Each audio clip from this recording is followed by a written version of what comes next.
El Talón de Hierro. Bienvenidos.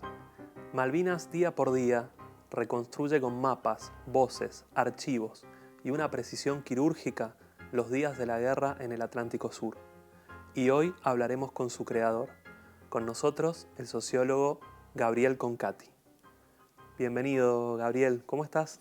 Hola, ¿qué tal? Mucho gusto, muchas ganas de estar acá y gracias por la invitación. Bueno, muchas gracias a vos por venir y me gustaría que nos contaras cómo llegaste a un proyecto tan interesante que está ganando, realmente conquistando un público cada vez más grande, este gran proyecto que es Malvinas día por día. ¿Cómo llegó a vos la idea y qué fue lo que te impulsó? Bueno, las ganas de contar una guerra que siempre me interesó muchísimo. Yo tenía 6 años cuando se produce la Guerra de Malvinas, uno de los primeros recuerdos que tengo en mi vida. Fue un momento que conmovió a la sociedad argentina. Yo era muy niño, pero me daba cuenta de que algo raro estaba sucediendo. Y desde entonces quedé muy marcado, como toda nuestra generación, que sobre todo los que éramos muy chicos en el año 82, quedamos conmovidos, marcados por un suceso que fue extraordinariamente un gran revuelo que duró muy poquito, porque en definitiva fueron 2 meses de acción y al finalizar la guerra se produjo lo que hoy se le llama el proceso de desmalvinización, que consistió básicamente en intentar olvidarla, tanto por parte del gobierno militar, que se consideraba hasta avergonzado de cómo había actuado durante la guerra, y por la misma sociedad, que sintió hasta una cierta, yo creo, culpa de haber apoyado una aventura bélica que después terminó saliendo muy mal. Entonces ahí se generó un olvido, un silencio, que recién se vino a recuperar a partir del año 2005, más o menos, todo lo que fue la década del 80-90, se hablaba muy poco de Malvinas. Entonces, bueno, yo sentía que ahí había algo que había que contar, y lo otro que me interesaba mucho era contarlo en detalle. El documental está apuntado sobre todo a las acciones bélicas.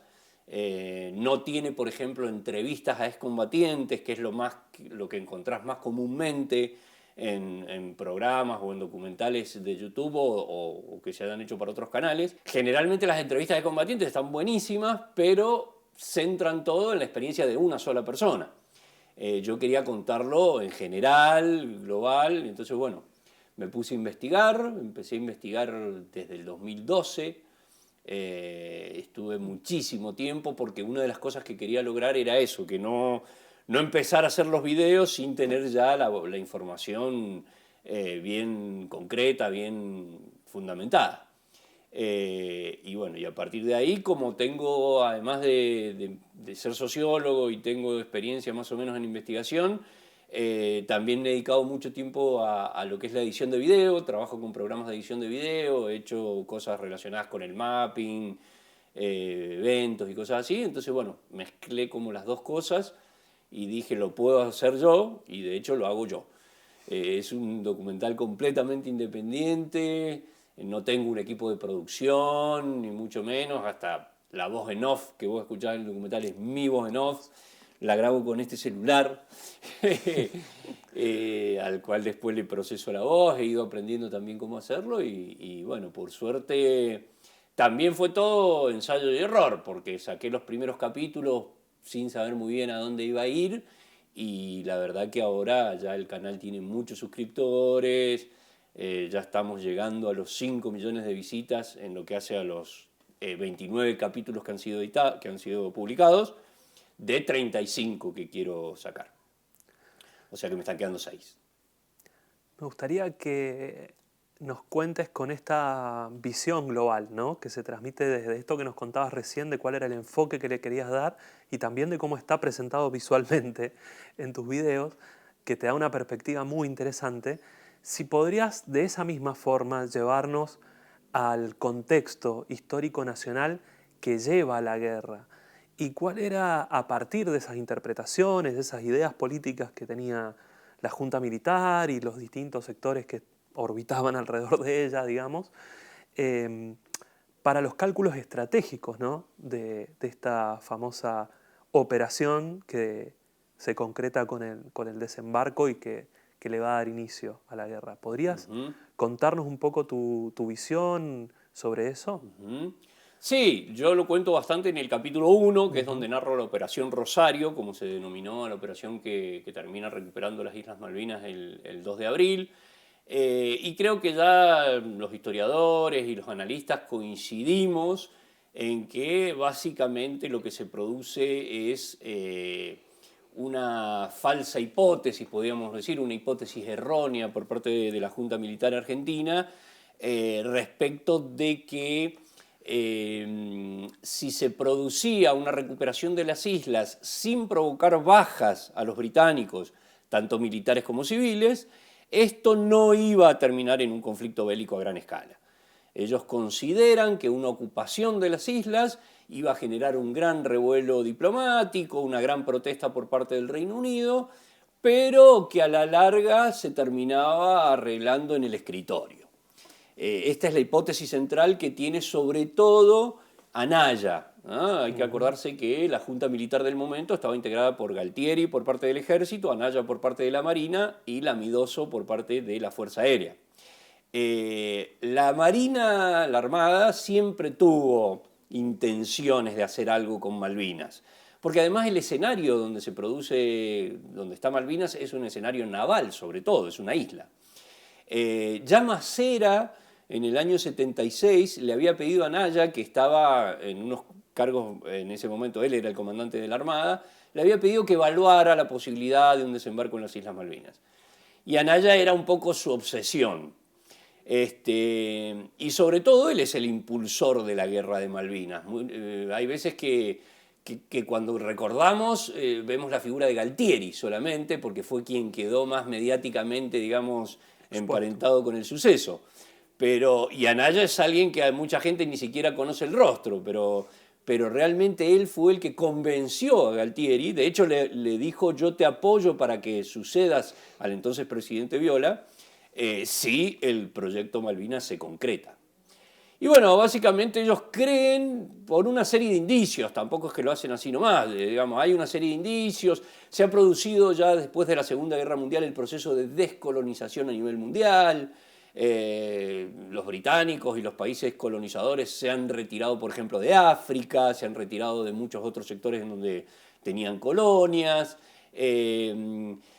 Hay ofrecimientos ya a la Argentina, por ejemplo, a Perón en su corto último gobierno en el 74.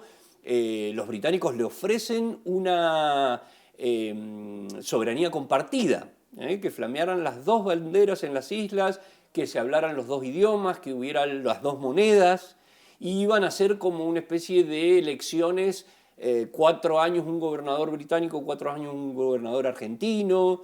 Es decir, habían indicios que a ellos les permitían decir: me parece que a los británicos no les interesan tanto las islas, están un poco queriendo deshacerse de ellas, les daban pérdidas económicamente.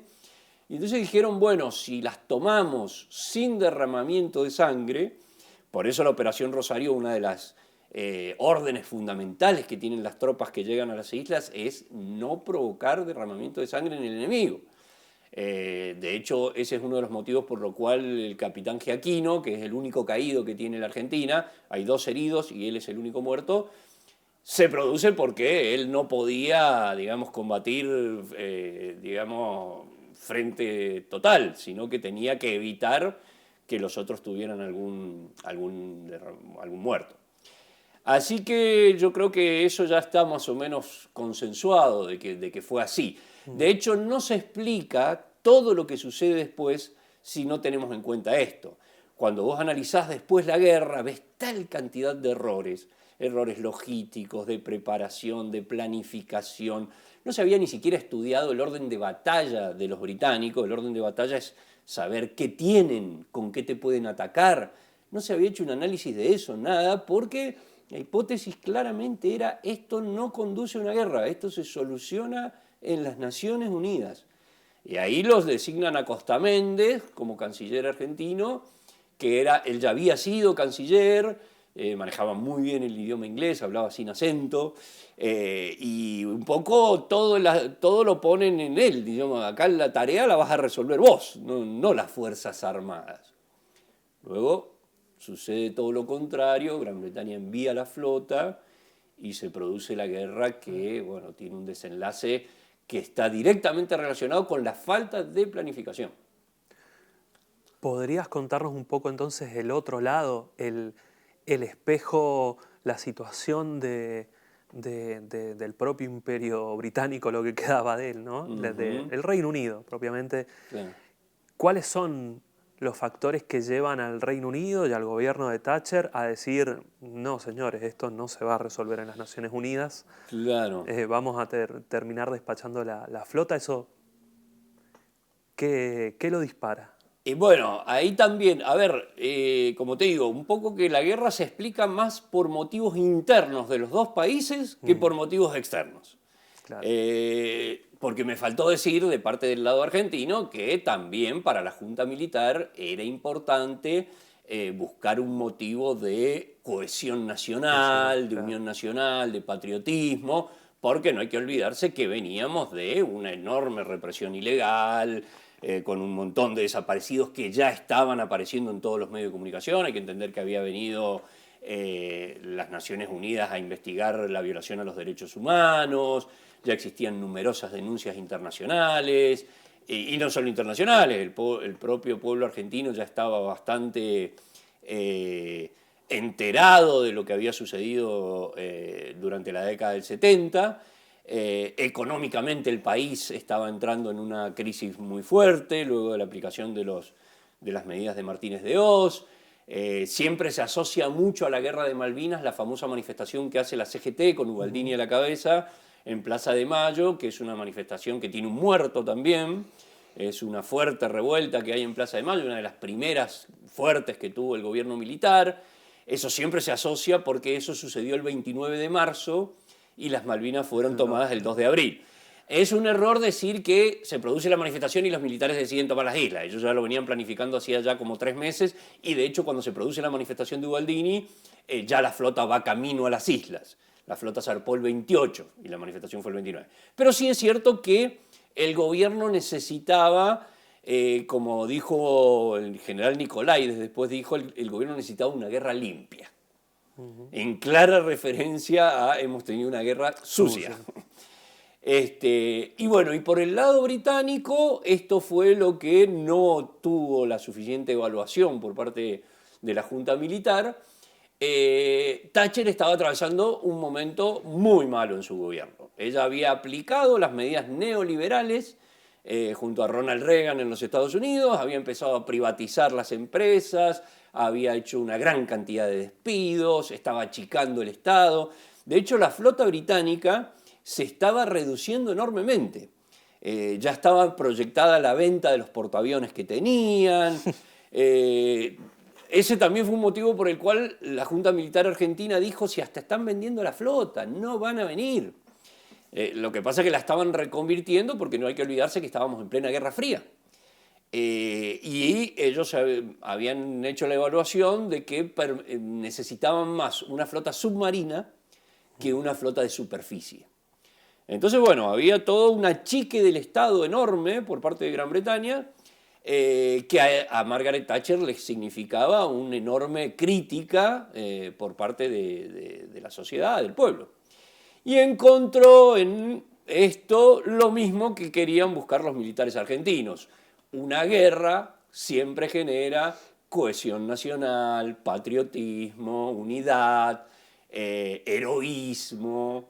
Además, ella se presenta como la representante de la libertad frente al dictador, que es otro argumento que le cierra por todos lados, diciendo hay un dictador sudamericano que masacra a su propio pueblo y que además nos ha quitado las islas. Entonces, vamos a ir a liberar a los isleños de la dictadura militar argentina. Todos esos argumentos le vinieron como anillo al dedo y bueno, evaluó la posibilidad de enviar la flota, que la flota se estaba entrenando en el mar Mediterráneo, en las cercanías de Gibraltar, que es la otra ocupación que ellos tienen hasta el día de hoy de España. y estaban ya terminando lo que es el proceso de entrenamiento de ellos. Y cuando se produce el ataque, en 3 días ellos ya pueden zarpar los primeros barcos, porque estaban ya todos los marinos arriba de los barcos, estaban ya pertrechados y todo. Así que bueno, yo creo que el motivo fue ese. Thatcher encontró una solución a un problema interno que ella tenía. Se desatan los hechos, zarpa la flota británica y se cae la hipótesis principal, ¿no?, de la Operación Rosario. Y se tiene que, ya, ahí sí, empezar a responder concretamente a una guerra que está en pleno viaje. Claro. Ese déficit en la preparación, ese error, digamos, más que déficit, digamos, porque no se prepararon para esos acontecimientos. ¿Cómo crees vos que se puede valorar en el terreno, digamos, cuáles fueron las cosas que concretamente más daño le causaron a una posible defensa militar de las islas por parte de las Fuerzas Armadas argentinas? Bueno, hubieron muchos factores, pero los principales tuvieron que ver con las grandes dificultades que tenía la flota argentina para la detección de submarinos nucleares británicos. Cuando hablamos de submarinos nucleares, muchas veces se confunde de que el submarino nuclear sería un submarino que te puede tirar una bomba atómica. No es así. El nuclear es la propulsión del submarino. Los submarinos, por ejemplo, que tenía la Argentina, que eran básicamente 2 y estaban en muy deficiente estado, eran los viejos submarinos diésel. Andan a gasoil, con lo cual el submarino tiene que emerger, hacer andar su motor a gasoil, cargar sus baterías y ahí puede sumergirse por un periodo muy limitado de tiempo. El nuclear, como tiene propulsión nuclear, puede estar bajo el agua muchísimo tiempo más y tiene muchísima más velocidad que el submarino diésel. Esto Anaya lo sabía, por eso te digo que la hipótesis siempre fue: acá no va a haber conflicto. No es que él se sorprendió y dijo, ahora me mandan submarinos nucleares. Él lo sabía. El tema es que, bueno, cuando la flota viene y lo primero que llega son los submarinos nucleares, él se da cuenta claramente de que no va a poder hacer nada contra eso. De hecho, al segundo día de que comienza la batalla, se produce el hundimiento del Belgrano, y ahí Anaya dice: no puedo sacar un barco más a alta mar, porque me lo van a hundir igual que me hundieron el Belgrano, no tengo forma de detectarlos. Yo creo que ese fue uno de los motivos centrales, porque hay que ver eso, o sea, una guerra que debería haber sido sobre todo naval, la flota participa prácticamente 2 días en la guerra, el 1 de mayo y el 2 de mayo. Cuando se produce el hundimiento del Belgrano, la flota vuelve a Puerto Belgrano y no sale de la costa argentina. Muchas críticas que se han hecho después, que cobarde la Marina, como si ellos fueron los impulsores, no fueron. Pero también es cierto que ¿para qué vas no tenías posibilidades? Es decir, barco que sacaras, barco que te iban a hundir. No había mucha alternativa ahí. Y otro tema fue que muy rápidamente, como los submarinos llegaron ya a partir del 12 de abril, la recuperación se produce el 2, y el 12 ya Gran Bretaña anuncia la zona de exclusión marítima, que dice, bueno, en torno a todas estas millas, yo si veo un barco tuyo te lo voy a hundir. Eso hace que todo lo que es abastecimiento de las tropas y envío de tropas a las islas se corte. Entonces no es lo mismo mandar un barco repleto de contenedores, con abastecimiento, con todo, que tener que hacer todo por aire. Se tuvo que hacer todo el abastecimiento mediante los aviones Hércules, que son grandes, que pueden llevar cosas, pero no es lo mismo que enviar un barco. Hay un famoso carguero que es el buque Córdoba, que cargado de pertrechos y de abastecimiento se tuvo que quedar en Puerto Deseado. Entre otras cosas también porque, fíjate, cómo el tema de que esto se solucione en negociación se mantuvo durante todo el mes de abril. Hasta que no se hundieron el Belgrano, la Junta Militar dijo: esto lo terminamos solucionando en el escritorio. Y uno de los motivos por los cuales no mandaron al Córdoba fue: no vaya a ser que nos lo hundan, y si nos lo hunden, ahí sí, frente a la opinión pública argentina, no vamos a poder decir no vamos a la guerra, negociemos. Entonces lo dejaron en puerto como diciendo no des motivos para que la negociación caiga. Y bueno, ahí es donde se cometen los mayores errores. La primera que cruzan 3 brigadas a Malvinas, de ejército. Cruza la 9ª de Chubut, que esa estaba en los planes originales, es una brigada patagónica, tenía adaptación climática, bueno. Cruza igual un regimiento perdón, sí, un regimiento. Y después cruza la 10ª de Buenos Aires. Y finalmente toman la decisión, que ese es el mayor error quizás, de enviar a la 3ª Brigada Correntina. Entre otras cosas, porque hay que entender también que la guerra, así como la Junta Militar pensaba que los británicos no venían, la hipótesis de conflicto del ejército y de todas las Fuerzas Armadas argentinas era Chile. En el año 78 había sido la crisis del Beagle, habíamos estado a punto de entrar en guerra y todo estaba preparado para un posible enfrentamiento con Chile. Entonces, bueno, todas las tropas de montaña, Mendoza, por ejemplo, no mandó tropas porque éramos justamente una brigada que estaba abocada a la posibilidad de un enfrentamiento con Chile. Y así muchos otros regimientos y tropas patagónicas. Entonces, ¿qué se dijo? Bueno, mandemos a los correntinos, que están muy alejados de ese posible enfrentamiento. Y el cruce de la 3ª Correntina es catastrófico porque cruza, como se dice, con lo opuesto. Lo que podía llevar cada soldado en su cuerpo, el fusil, los cargadores, la gente de morteros llevaba los morteros en las camperas, no los morteros, sino la munición de los morteros. Todo lo pesado, cocinas, equipo de comunicaciones, camiones, camioneta, todo lo que necesita un regimiento no va solo con lo que tiene cada soldado, va con un montón de infraestructura. Todo eso quedó en el continente. Entonces, bueno, ahí fue donde se produce uno de los grandes problemas, que es la logística. Después allá no había suficientes medios de movilidad, no había suficientes medios de comunicaciones, no había suficientes medios de sanidad y el gran problema de la comida, que también sabemos que fue muy dificultoso. Para colmo de males, la 3ª Brigada Correntina es enviada a la otra isla. Puerto Argentino se encuentra en la isla Soledad y es enviada a la Gran Malvina, que es la que está del otro lado del Estrecho de San Carlos. Y ellos quedan completamente aislados. Una vez que empieza el enfrentamiento no se los puede abastecer, quedan en una situación muy, muy crítica de abastecimiento.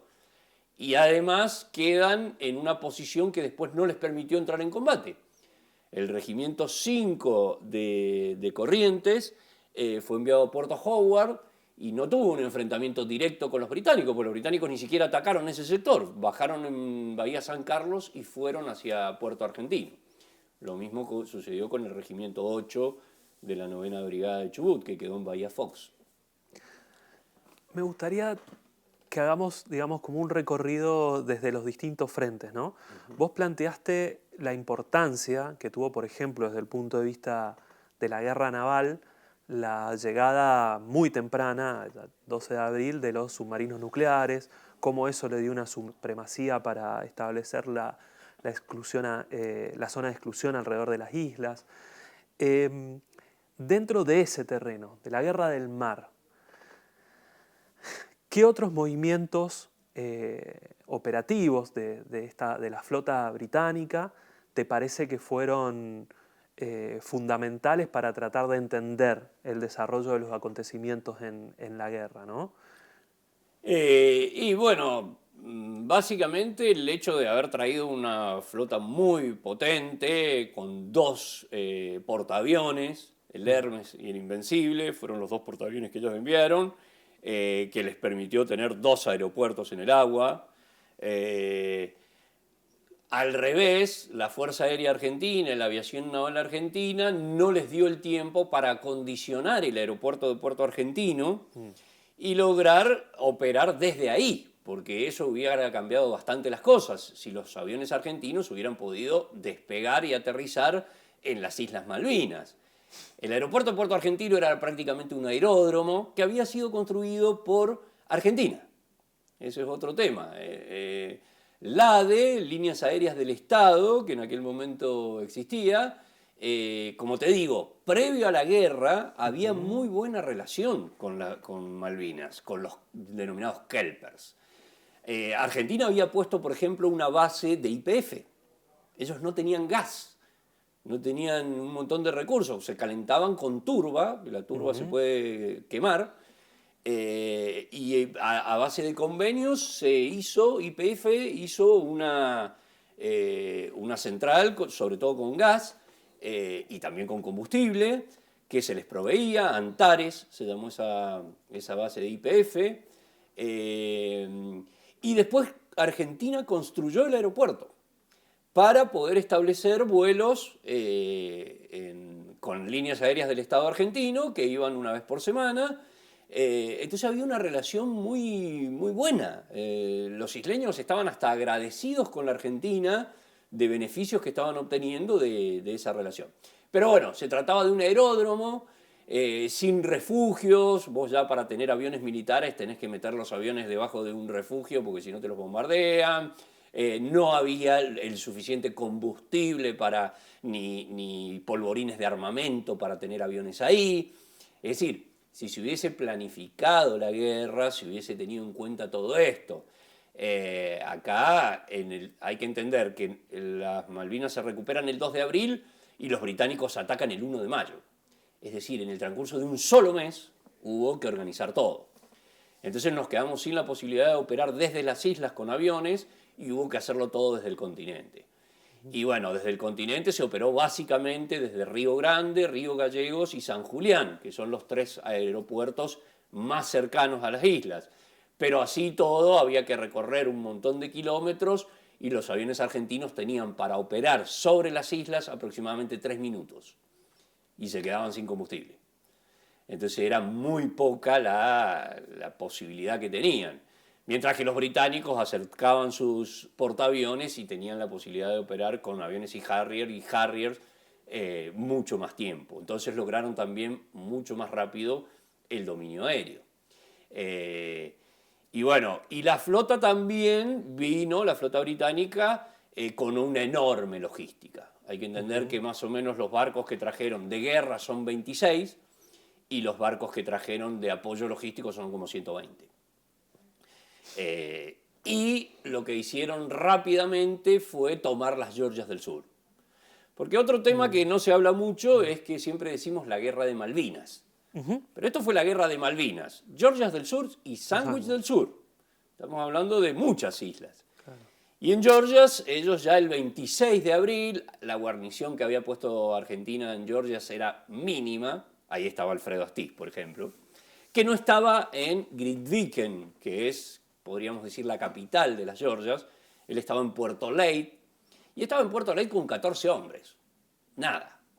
Apoyando a los obreros de Davidov, que había sido el inicio de todo el conflicto, se produce porque un chatarrero argentino que está desmantelando una factoría ballenera izan una bandera argentina y ahí empieza el conflicto diplomático, digamos. No diplomático, pero empieza el conflicto. Muchos consideran que eso que se produjo con Davidov fue enviado por el propio gobierno argentino que necesitaba una excusa para tomar las Malvinas.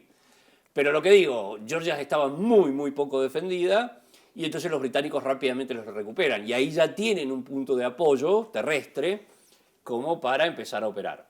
Pero casi todo lo hacen desde el mar, se mantienen en el agua, con lo que te digo, 120 barcos que están apoyando de combustible, de armamento, de reparaciones a toda esa flota que fue enormemente superior y que fue la única flota que había en torno a las islas. La flota argentina, luego del hundimiento del Belgrano, se retira del combate y no participa más. No hay después enfrentamientos barco a barco en la guerra de Malvinas. Es la Fuerza Aérea prácticamente sola contra la flota británica. La Fuerza Aérea y la aviación naval, que ahí esas son cosas que yo investigando la guerra me di cuenta, porque yo no vengo de un ámbito militar, ni mucho menos. Es decir, yo estudié sociología, he estudiado un máster en gestión cultural, he hecho otras cosas. Pero bueno, cuando empecé a investigar la guerra me tuve que meter bien en el tema militar. Y uno cuando piensa en aviones dice, bueno, Fuerza Aérea. No, la Marina tiene aviones. Entonces, La Argentina tenía como dos comandos de aviones, la Aviación Naval Argentina y la Fuerza Aérea Argentina, que entre otras cosas estaban muy peleadas entre sí. Tenían unas diferencias enormes. Y eso influyó muchísimo durante la guerra, porque había casi una rivalidad entre los dos comandos. Casi ninguna operación se realizó en conjunto entre las dos. La única que se hizo en conjunto fue recién el 30 de mayo el ataque al Invencible, que es otra de las grandes polémicas que tiene la guerra. Ahí sí trabajaron, fueron aviones de la Marina y aviones de la Fuerza Aérea. Pero lo demás, o la Marina atacaba por un lado o la Fuerza Aérea atacaba por otro lado. Ahí vos en el documental mostrás también las diferencias de preparación operativas que tenían entre una y otra.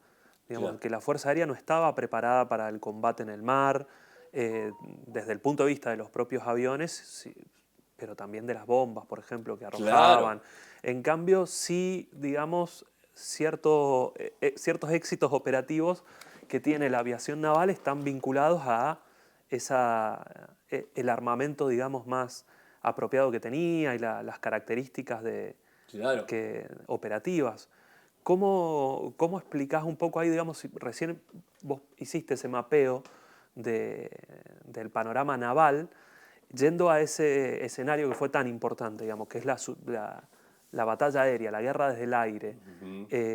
¿Cómo harías una valoración o una descripción global de esas operaciones y esas dos potencias enfrentándose? Claro, bueno, ahí tenés un tema importantísimo, que es lo que acabas de decir. La Fuerza Aérea Argentina no estaba preparada para una guerra en el agua. La Fuerza Aérea Argentina estaba preparada para ataques terrestres. Y sobre todo pensando en la cordillera de los Andes, en Chile, en un conflicto de ese estilo. Entonces, bueno, las bombas que se tenían, no es lo mismo una bomba para atacar un buque que una bomba para destruir un aeropuerto o destruir una base militar terrestre.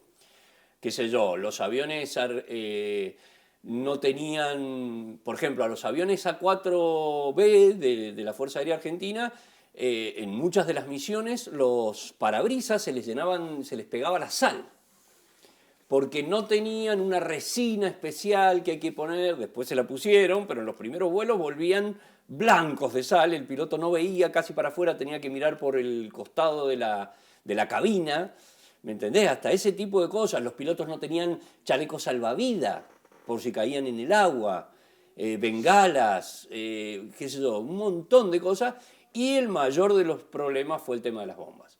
Las bombas con las que comienza a atacar la Fuerza Aérea Argentina son las MK-17, una bomba de 500 kilos que está preparada para destruir una manzana. Claro, el 12 de mayo una de esas bombas atravesó uno de los buques. Pasó de un lado al otro del buque y explotó en el agua. Porque era tan pesada, tan grande, y encima los buques británicos ya eran mucho más modernos que los que había habido en la Segunda Guerra Mundial y eran mucho más livianos para tener más maniobrabilidad. Entonces eran como papel para las bombas. Y después la espoleta de la bomba, tampoco había un cálculo exacto de cómo hacerla. La Marina tenía bombas que eran especialmente preparadas para atacar un buque. Una bomba que no se frena con paracaídas. Las de la Fuerza Aérea se frenaban con paracaídas de tela, las de la aviación naval se frenan con unas aletas que abre de hierro la bomba y se frenan mucho mejor, tienen mucha más especificidad para impactar y que cuando impacte el avión ya se haya alejado del buque que ha atacado. Porque si no, lo que te puede pasar es que vos tirás la bomba y la misma explosión de la bomba te derriba tu propio avión. Bueno, todo eso lo tuvo que hacer la Fuerza Aérea en un mes. ¿Entendés? O sea, el 2 de abril se recibe la noticia de que hemos recuperado las Islas Malvinas y en el transcurso de un mes hay que adaptar aviones, hay que adaptar bombas, hay que entrenar a los pilotos de cómo se ataca un buque, porque los pilotos argentinos estaban perfectamente entrenados para atacar bases terrestres. No tenían la menor idea de cómo te tira un buque, qué tipo de armamento tiene, cómo tenés que hacer. Bueno, y aparte falta de mucho equipamiento en cuanto a radares, generalmente las escuadrillas había un solo avión que las guiaba y los otros no tenían radares, tenían que seguir al líder, tenían muy poco equipamiento para hay un tipo de radar que te indica si ha sido detectado por el radar enemigo. Los aviones argentinos no lo tenían, entonces el piloto no sabía si había sido detectado o no había sido detectado. Eso se termina intentando solucionar con el famoso vuelo rasante. La única que les queda es pegarse al agua. Volaban a 9, 10 metros, 5 metros del agua, iban rozando las olas para intentar llegar lo más cerca posible de los buques sin ser detectados. En cambio, la aviación naval sí tenía aviones bueno, y además se había entrenado para atacar buques, tenía bombas adecuadas, pero era mucho menor la cantidad de aviones que tenía la aviación naval. Y además estaban muy bien entrenados para operar desde el portaaviones 25 de Mayo, que era el portaaviones que en ese momento tenía la Argentina. El 25 de mayo se retira de la guerra luego del hundimiento del Belgrano y hay que operar desde Río Grande, que es donde se instala la aviación naval. Ahí la gran diferencia la marcó el misil Exocet, un misil francés que la Argentina acababa de comprar y que operaba con un avión francés que es el Superétendard. Eso lo tenía la aviación naval, no la Fuerza Aérea. El Exocet era un misil que se estaba probando, todavía no se había probado en combate, pero un misil que puede ser lanzado a mucha distancia del blanco y se guía por sí solo, es decir, tiene un radar en la cabeza del misil que le permite encontrar el blanco y además engañar a los radares que lo detectan. Esto lo supimos después de la guerra, porque ni los franceses sabían que funcionaba tan bien. Ellos lo vendieron diciendo este es un gran misil, pero bueno, no había sido probado en combate. Y Argentina había comprado 15 misiles y había recibido solo 5. Claro. Cuando comienza la guerra, los franceses se ponen del lado de los británicos como europeos y entonces anulan el envío de los 10 misiles que faltaba entregar. Si Argentina hubiera tenido, con los 5 misiles Exocet, se hundieron el Atlantic Conveyor y el Sheffield. Es decir, 2 buques importantes, muy importantes de la flota británica fueron hundidos con misiles Exocet. Y se intentó hundir el Invencible, sobre el cual hay una enorme polémica si le dio o no le dio. Pero si Argentina hubiera tenido los 15 misiles, otra hubiera sido la historia. Hubiera sido muy, muy diferente. Claro, en cada ataque había que tirar por lo menos 2. Y bueno, se tiraron 2, se hundió el Sheffield, se tiraron 2, se hundió el Coventry, y el último que quedaba, el Coventry no, perdón, el Atlantic Conveyor, y el último que quedaba, algunos dicen que le dio al Invencible, otros dicen que no. Pero ahí es donde hubo una enorme diferencia. O sea, Fuerza Aérea no estaba preparada y Marina sí, pero Marina tenía Muy poco. muy poco. Claro. Bueno, entremos a la isla. Lleguemos a los combates en tierra. Ajá. Se produce el desembarco en Bahía de San Carlos. Llega la invasión y el asedio, ¿no? El avance sobre Puerto Argentino y los combates entre los distintos cerros. Bueno, batallas cuerpo a cuerpo, ¿no? Uh-huh. ¿Qué es lo que te parece que fue determinante o importante destacar en esa parte de la guerra, ¿no? Ya sobre la tierra propiamente de las islas? Y bueno, ahí hay muchos temas, pero yo creo que el principal tiene que ver con esto que decíamos al principio de la gran deficiencia logística. Es decir, las tropas habían llegado con muy poco del equipamiento que deberían haber tenido. La primera gran batalla se produce en Pradera del Ganso, Puerto Darwin, también conocido, son 2 lugares que están muy cerquita. Acá se lo publicó más como la batalla de Darwin, pero en realidad lo correcto es decir Pradera del Ganso porque es el pueblito donde estaban las tropas argentinas, es un istmo, el istmo de Darwin. Y los británicos desembarcan en Bahía de San Carlos y tienen mucho más cerca Pradera del Ganso que Puerto Argentino. Y entonces atacan ahí y ahí está el regimiento 12 de Corrientes con algunas otras unidades, pero sobre todo son los correntinos del 12, de Mercedes, de provincia de Corrientes, que están ya muy desgastados, están muy alejados de Puerto Argentino, reciben muy poco alimento, tienen poca munición y encima se produce un grave error logístico que es que Parada, que es el comandante de la Brigada Correntina, está en Puerto Argentino, no se traslada ni siquiera al lugar donde se va a producir el combate, y desde Puerto Argentino envía una orden que es desarticular el sistema defensivo que había planteado Italo Piaggi, que era el comandante del 12 en Pradera del Ganso. Él había concentrado la defensa en torno al poblado y parada desde Puerto Argentino le dice expándase, ábrase hacia la entrada del istmo, tanto norte como sur.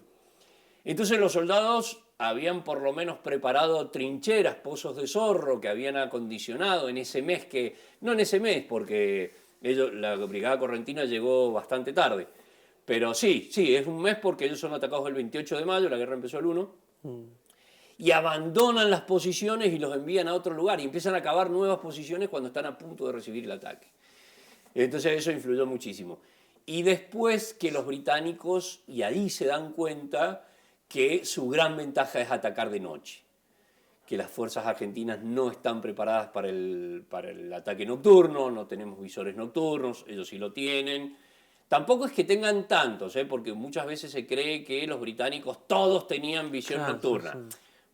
Algunas unidades, francotiradores, cosas, pero el visor nocturno, los argentinos tenían visión nocturna, pero mirá la diferencia. Ellos la tenían sobre el fusil, es una mira de visión nocturna. Nosotros teníamos binoculares de visión nocturna. Entonces es una diferencia enorme. Vos podés mirar en la noche dónde están, pero ¿qué haces? Te sacás el binocular y disparás sin observación. O le decís a quien tiene el fusil, están allá. No es lo mismo que si vos en el fusil ya tenés la posibilidad de observación. Y el que tiene el fusil con visión nocturna dispara con balas trazantes, que se le llama, que es una bala que tiene un chorro de fósforo que genera luz. Entonces se ve claramente una línea de disparos. Entonces, por más que los otros no tengan visión nocturna, el que tiene visión nocturna tira primero y te indica dónde están. Te indica el blanco. Entonces vos lo único que tenés que hacer es tirar a donde va el chorro de balas del que tiene la visión nocturna. Con lo tal, uno que tenga visión nocturna alimenta a 20, 25 soldados de su alrededor para afinar puntería. Y bueno, ahí se produce el ataque a Pradera del Ganso, que ellos rápidamente dominan a las tropas que están en el norte del istmo durante la noche y los agarra el amanecer cuando están llegando a las cercanías del poblado. Y ahí se produce la batalla en la colina Darwin. Cuando amanece, las tropas argentinas ya están en las viejas posiciones que habían abandonado, que estaban mucho mejor construidas, y encima se aclara. Y ahí la batalla se hace muy pareja.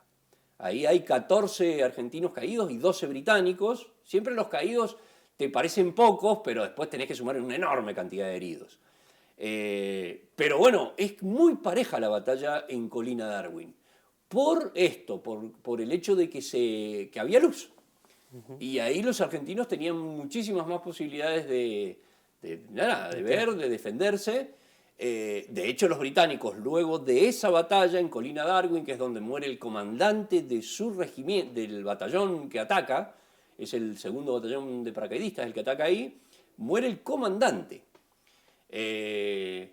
A partir de ahí ellos dicen, Puerto Argentino lo atacamos únicamente de noche. No se vuelve a hacer un ataque diurno, porque diurno tenemos una paridad bastante grande. Ahí yo creo que fue un poco además de, bueno, lo que te digo, ellos tenían muchísima más movilidad, muchísimas mejores comunicaciones, nuestras tropas tenían muy pocas radios, las que funcionaban, las baterías se agotaban y no había cómo reponerlas. En Pradera del Ganso se ensayó muy poco lo que se llama el teléfono de campaña, porque se recurrió al teléfono de campaña, que es algo que se utilizaba en la Primera Guerra Mundial, un teléfono con cable. Y claro, cuando te bombardean, el cable se corta. Y hay que mandar una estafeta que vaya recorriendo el cable hasta encontrar dónde se cortó y lo vuelva a unir. Hay varios de los militares que estuvieron en Malvinas que dicen era como que si nosotros fuéramos un ejército de la Primera Guerra Mundial luchando contra un ejército de finales del siglo XX. Claro. Ahí hubo una gran diferencia.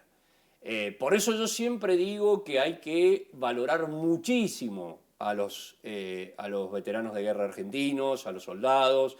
Ahí hay un gran tema que siempre ha sido controversial, que es esta famosa frase Los chicos de la guerra, que fue la primera película que se hizo sobre Malvinas y quedó como muy instalado en la sociedad ese nombre. Y ellos son muy contrarios a este calificativo, porque de alguna manera los pone en una situación de víctimas, de que se les tenga lástima. Y la lástima es un sentimiento que nadie quiere recibir, ¿viste? No sé qué te pasará a vos, pero prefiero que me odien a que me tengan lástima, ¿me entendés? Es como humillante recibir lástima. Y yo creo que justamente es al revés. Los soldados argentinos fueron mucho más héroes que los soldados de muchas otras batallas, que los propios británicos. No es lo mismo enfrentarte a un enemigo cuando no te han dado de comer, cuando no tenés el armamento que necesitas, cuando estás empapado y no te han dado muda de ropa, cuando las órdenes están mal impartidas. Igual te enfrentás al enemigo. A participar de un ejército, qué sé yo, como el que tiene hoy Estados Unidos, en donde los tipos tienen una computadora en la cabeza, tienen visores de todos los tipos que se te ocurran, reciben la perfecta información, tienen el armamento adecuado, están bien alimentados, ¿me entendés? Si vamos a hablar de heroísmo, me parece que el heroísmo de los soldados argentinos hay que reivindicarlo fuertemente, porque aún con las enormes deficiencias que hubo, la gran mayoría presentó combate, presentó batalla, o sea, fue realmente muy, muy heroico lo que hicieron. Bueno, queremos invitarlos a todos los que están siguiendo este apasionante relato que hace Gabriel, a que lo continúen. Ya van decenas de episodios publicados, todavía quedan más. Claro. Invitamos también a que colaboren con el proyecto, en los patrocinios que está impulsando Malvinas Día por Día para continuar con esto. Y queríamos hacerte un agradecimiento también especial.